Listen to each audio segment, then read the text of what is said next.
Hey, have you heard about my AI alter ego? That's right. Ask Alan Anything is now live, and we've trained it on my 13 books. We've trained it on over 200 podcasts. It has most of what's in here, not everything, but most of what's in here. And you can, when you're sitting around going, gee, I wonder what Alan would do in this situation, or I wonder what Alan would say in this situation. Well, now you can. Go to whatwouldallansay.com. Enter the coupon code podcast because you're going to get half off. It starts at only $10 a month. And now when you're thinking, I wonder what Alan say, now you can actually ask. Go to whatwouldallansay.com, enter the coupon code podcast, and start asking me anything.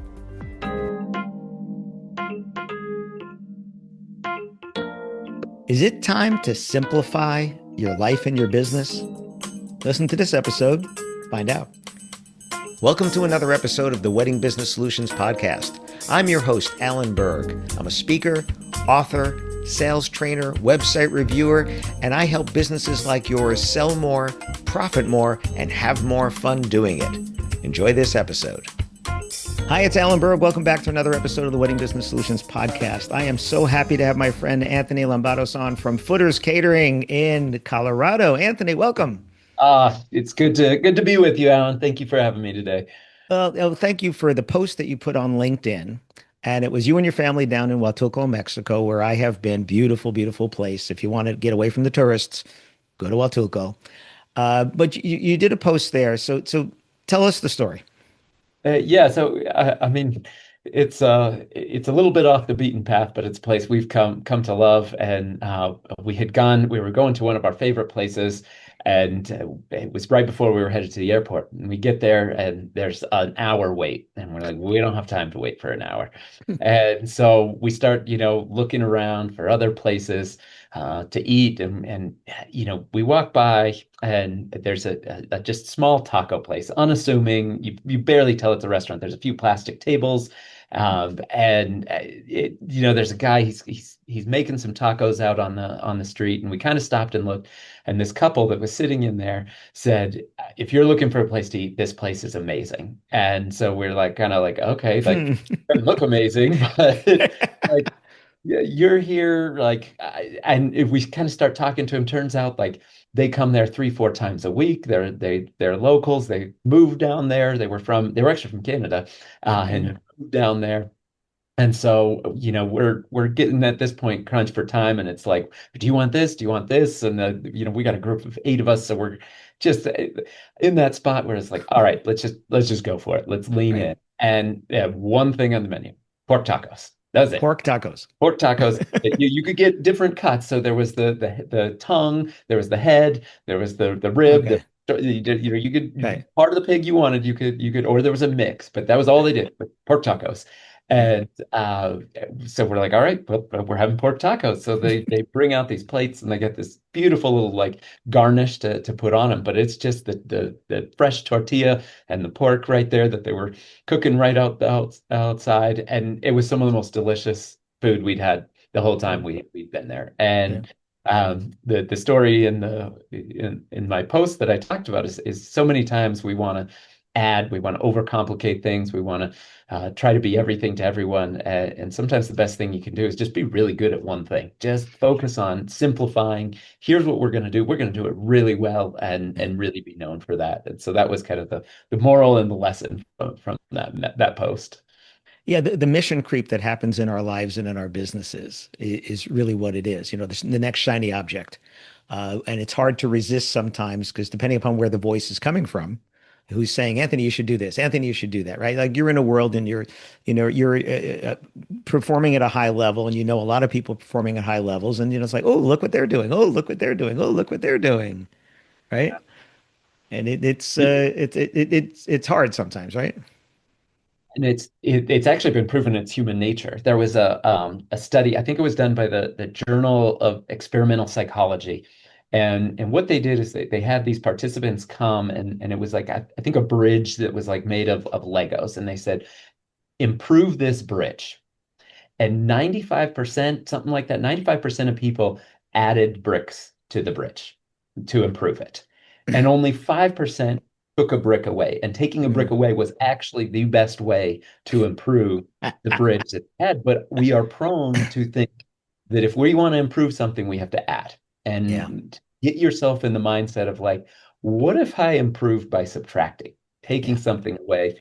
And I know for me personally, this has been a big aha. I tend to be a yes person. I like to do a lot of things. You get commitments. I'll be on this board. I'll do this. I'll have this. I'm gonna have family. I'm gonna, just all the things that you keep adding and you don't subtract. And I've been very mindful recently of like, you know what? Taking something away is actually gonna make everything else better in my life. And it's something that I keep leaning into because I think so, as a leader, we forget this that some of the most powerful things we can do to improve is to notice the weight of everything we're carrying and remove something, being the best way forward.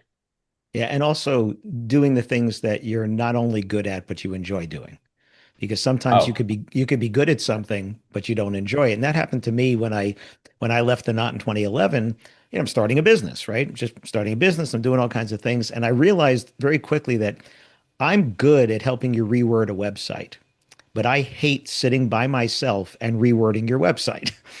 I'll do it with you. I would spend hours with somebody doing it, just the look on your face and getting input and whatever. But writing reports and things, I mean, when I got out of the corporate world, I'm like, oh, thank goodness, right? I don't have a meeting every 5 minutes and I don't all these kind of things. And people were, oh, Alan, but I'll pay you this. It's like, it's not that, right? And I also realized it's not the money that makes you want to love it. Somebody approached me one time and they said, I have an idea that'll make you a lot of money. I said, I'm not interested. They said, what? I said, tell me you have an idea that's going to make my life better. It's going to make me happier. That's going to bring value to my family and my clients and whatever. And if it brings me money, that's great. But let's start with that. And I was a guest on a podcast, and people listening have probably heard me say this already, but somebody asked me, why do you do what you do? And I said, something clicked. And I said, it does two things. It brings you value and it brings me joy. yeah, Right. love And that. it's got to do That's it. both of those. Yeah. Yeah, I couldn't agree more. It's something we talk about a lot with our sister company, Mibe, which we focus on leadership development. Is burnout doesn't come from the number of hours you're working on something. Right. We've all had those experiences where you'll work for like 8 hours on a project and at the end of it be fired up. Like you're excited, you're Hmm. motivated, you're like, look at what I built, look at what I accomplished, look how much I did. This was awesome. And then you have the experience where you work for like an hour on a project and you want to pull your eyeballs out. Like you're like, this was miserable. And so we Right. talk a lot about burnout is about the work you're doing. And when you're doing work that aligns with your strengths and that you enjoy, that's the magic. That's what is one of our pillars of creating a great place to work is you got to have people doing jobs that they really love and they're really good at. Yeah. And it is, um, you know, who is it? Oh, Clint Pulver, who's been on the podcast. He's a speaker friend of mine, amazing drummer. Um, and he received a great honor. He was inducted into the Hall of Fame, the Speaker Hall of Fame. And part of his speech was, now there's a room with 1,000 professional speakers in the room, right? And he Yeah. said, we work 80 hours a week, so we don't have to work 40. Just love that quote because when you love the 80 hours, it's not work, right? Right. And somebody asked me, what do you think about retirement? Like, what does that look like? I said, well, my uncle, who was a life coach till he died at 93. Okay, like the day before he died, he was still a life coach, right? Wow. My Yeah. dad was an accountant, and I kind of forced him to retire at 77, only because he was self-employed, and I needed him to be able to sell the practice while he was alive and healthy, or whatever. But then he became president of the homeowners association until he was 90 or something like that, So those kind of Yep. things. So that's what our family does: is we find something we love, and it's not work, right? Yeah. It's Yeah. not work. And it's funny. I tell people, my Instagram life and Facebook life and LinkedIn life is exciting, right? But the travel delays and sleeping in a different bed, and I was just in a hotel where they had to give me two electric heaters because it was so darn cold. And right, that's not you don't put that on, right? We don't put that up up Right. online there. Yeah. But the simplifying part of that is like niching. So I niched into the wedding and event industry consciously in 2013. And a lot of people think, oh, it's going to limit me. but it's just the opposite, right? It's just the opposite. When you're the one that's so good at something, those are the people that get sought out. Right. Yeah. 100%. That's why most of our focus at Mob similar is for hospitality, right? Like Yeah, leadership development, culture applies to anybody. But when we right. can on like, no, there's unique things about the hospitality industry. And I mean, no, we're drifted away, but just like for so long, our industry has been about serve the guest, serve the guest, serve the guest. And our focus is no, serve your people, and then they'll serve the guest. And I Right. think that's something that, uh, yeah, it's just That's Danny Meyer setting the table, right? yeah, yeah. Yeah, that's what it is. Take care of your people.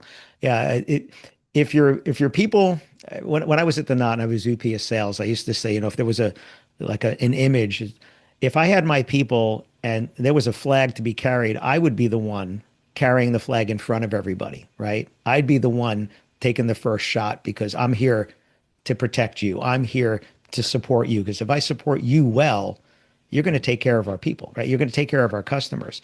If Yeah. you're, because we know it. I mean, again, you're in hospitality. You walk in and you can tell from the server, right? You can tell by their attitude right? What's going on. And when I hear servers complaining in earshot of guests, I'm like, oh, this is not Well, good. I have told this story before, but April, my wife and I, we go to this restaurant and it was a new restaurant. We were excited to try it. It was opened by a group that we liked their other restaurants. So we were like, oh, this is going to be great to go.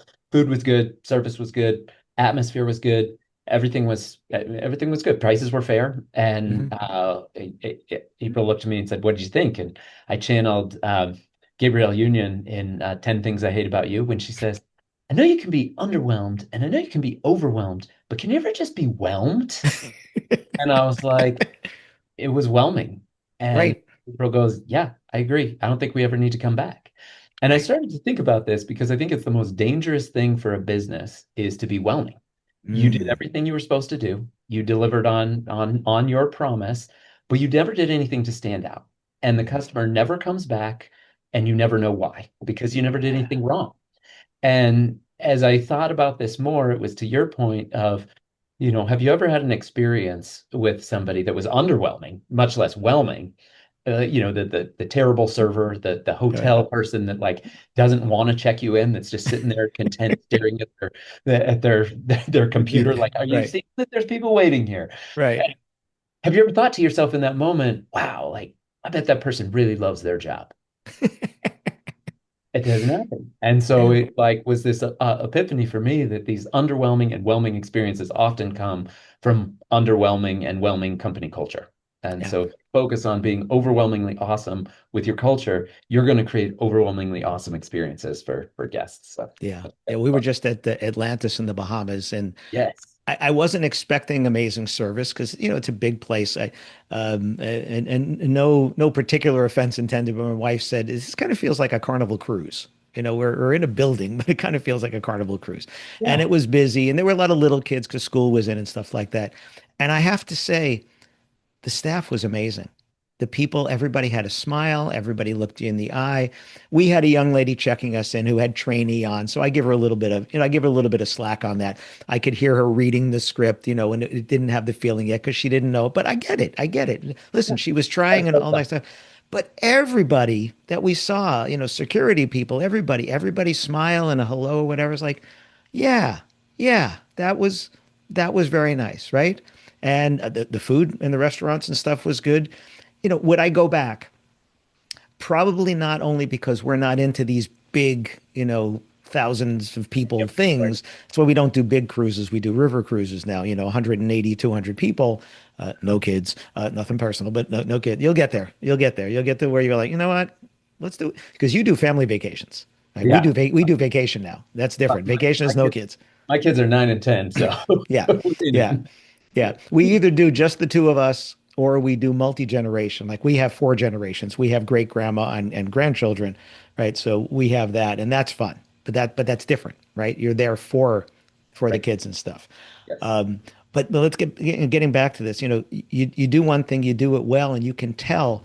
I don't know if I've told this story in a while. When we were selling a house a while back, you know how the carpeting sometimes gets a little loose. You need to have it stretched, right? Yeah. So we're selling the house. We want to get it stretched. And I asked the neighbor, I said, do you know a carpenter? She's like, oh, I have a guy. He's great. I'm thinking, well, okay. Well, Yeah. sure. So we get her guy, right? And our guy comes, and I was working, in the house, and I'm working, and I walk him by the room that he's stretching, this living room, dining room, and the care that he was taking and the attention to detail, he was stretching carpeting, but the Yeah. care and attention to detail made me literally sit on the steps and just watch him. Yeah. And when he's got his face on the carpet and he's touching down, and I was like, wow, looks good. And he started over because it wasn't right. Wow. And you have to appreciate just his attention to detail and him like, no, this is me. This is my name here, right? I'm not signing this, but I am. It's my job. I was like, Yeah. wow, he could have stopped. He could have stopped. It And it would have looked been fun. fine, looked fine to sell, but he started over. And I've remembered that. And every time I'm thinking, there's sometimes where good enough is good enough, and there's sometimes where no, no, Right. no, no, no, no, that's not right.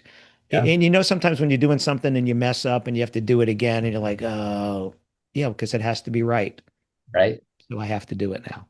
But Yeah. that comes from inside, right? Oh, for sure. I couldn't agree more. There's yeah, there's got to be some pride that you're taking in the work you're doing, and when you care and you see the purpose behind it, that's one of the things that we care. Like, why does this matter? Right? Mm. Like, if that guy's there just to stretch carpet, he's there just to stretch carpet.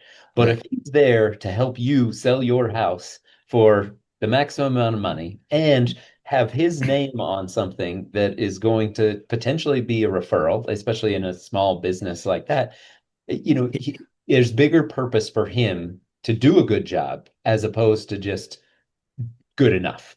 And so, right, right. uh, And he was referred to me, right? exactly. And we have the same thing. We have a painter we've now used 2 or 3 times, was referred by neighbors. Oh, Same reason, right? It's those things. So in hospitality, you have servers. You're yeah. bringing servers in. There's 200 guests. How do you instill in them the purpose? Yeah. So we're constantly talking about what we do. And our mission is a 3 bullet mission statement. I'm not a fan of long scripty, we strive to be the best, blah, blah, blah, perfectly managed crap. Like, it's love what you do, make it better every day, create exceptional experiences. Those are the Okay, three. say it again. Say it slow. Love what you do, make it better every day, and create exceptional experiences. Yeah. That's our focus. We want to enjoy it. We don't want to do the same thing. We're a second generation family business. We bought it from my dad 15 years ago. We don't want to do the same thing he did, when he Right. started in 1981. We want to evolve. And the third part is we have to understand we are part of some of the most special days in people's lives. Like, Right. what we get to do is an honor. And so talking about that, right? So that starts in our kitchen. Years ago, I went into the kitchen. 2 guys are doing the exact same thing. I said, hey guys, how you doing? What are you doing today? First guy, oh, chopping lettuce, boss, just chopping lettuce. And sure enough, that's what he was doing, chopping lettuce. I turned to the next guy. I said, hey, but what are you doing today? He's doing the same thing. He says, I'm making the most beautiful salads in the world, boss. Like, 2 guys doing the exact same thing. One thinks he's making beautiful salads, one thinks he's chopping lettuce. Yeah. It's our responsibility to talk about that. So even our people in the prep kitchen, when they're prepping a menu, they'll talk about who that menu is for. Who's gonna, they'll never see that event. They're Mm. gonna prep all the food and go home. But if we talk about it's John and Susie's wedding, and this is why they chose this hors d'oeuvre, and this is why they want this menu, all of a sudden, when they're crafting that, when they're putting their heart into it, they know this is what this is translating, not just I'm Yeah. making a salad for people to eat. And the same thing Right. happens on site. Another similar experience where we're doing this wedding and it's hotter than what, and this young busboy, because he's coming back. Uh, all these people, they just keep. I fill their water glasses and they just keep drinking the water. Like, clearly we've missed an opportunity. This guy thinks his job is to fill water glasses. No, Right. your job is to create a great experience for Hmm. people. And so when we talk about why we're here in that pre-shift meeting, whether it's a nonprofit event and what are we raising money for? Why are they Right. having this event? How do we help them? How do we play a role in that? So that Right. when they come, they're not just a server at that event. And we train and hire all of our staff in-house. So we're not using temp staff. These are people that know what we're doing Yeah. and care about the Footers brand, but also are invested in what event they're doing. We have this thing, it's called our service moment of the year that we give at our core value awards. And so these amazing examples, but one of my favorites was one of our chefs. this couple is getting married, and there's an ice cream truck that starts driving down the road and playing the, obnoxious, loud music that's great for kids, not great for weddings. And our chef takes off down the street and catches the ice cream truck and asks him to turn down the music while the couple's getting married, right? Like, Mhm. that's not our job as a caterer. That's not Yeah. our job as a chef. But if we're thinking about the experience as a whole, Mhm. it is our job. And Yeah. so that's a big thing that we pride ourselves on. And it's fun to hear those stories. Is that have your people read Unreasonable Hospitality? Oh yeah, yeah. Of course, right. Bogey there is fantastic. I'm sure. So Yeah. you use the word honor. I use the word privilege, right? Anytime somebody Yeah. hires you, it means they've said no to everybody else, Ooh, yeah. right? Love that. You think about that, right? It has to, right? They hired you. They didn't hire anybody else for this event. Yeah. And one of my clients, a rental company, he taught me that they always ask three questions. They not necessarily ask them to the clients, but answering three questions. What's the occasion? Yep. Who's coming? And what does success look like? Yep. Right? So Yep. that's what you described there. It's like, what's the occasion? It's a wedding, right? Who's coming? Friends, family, all great Yep. stuff. What does success look like? Success looks like people walking away saying, this was the best time I've ever had. This was an amazing event. We're so happy for them.